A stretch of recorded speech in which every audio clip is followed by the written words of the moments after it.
Alors je pense que l'enjeu principal du numérique responsable, c'est d'allonger la durée de vie des équipements numériques, parce qu'on sait que, par exemple, un Français jette 22 kg de déchets électriques et électroniques par an,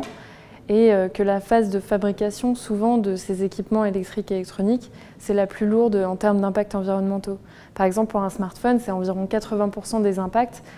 qui sont concentrés sur la phase de fabrication, plutôt que l'utilisation ou la fin de vie, d'où l'importance d'allonger la durée de vie des produits.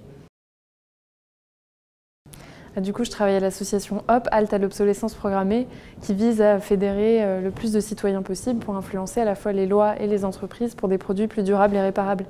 Et ça passe du coup par beaucoup de sensibilisation du grand public, du plaidoyer, l'accompagnement des entreprises aussi. Et on aborde notamment la question de l'obsolescence des équipements numériques et notamment du logiciel, parce qu'on a notamment sorti un livre blanc en février 2019 où il y a toute une partie sur l'obsolescence logicielle, c'est-à-dire en fait quand votre produit ne fonctionne plus, pas à cause du matériel, mais à cause de l'incompatibilité des mises à jour, le fait que vous ne puissiez plus télécharger les applications sur votre smartphone, etc. On a lancé une plateforme numérique qui s'appelle Produits durables, sur laquelle chaque citoyen, chaque consommateur peut renseigner ses produits, les noter, et nous on en fait des classements de marques. Et on donne aussi des conseils très concrets en fait, d'achat durable, avec donc les classements des marques les plus fiables, mais aussi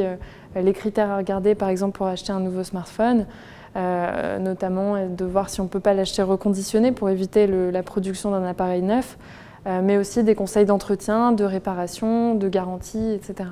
Donc on se sert aussi du numérique pour essayer de promouvoir une consommation plus responsable.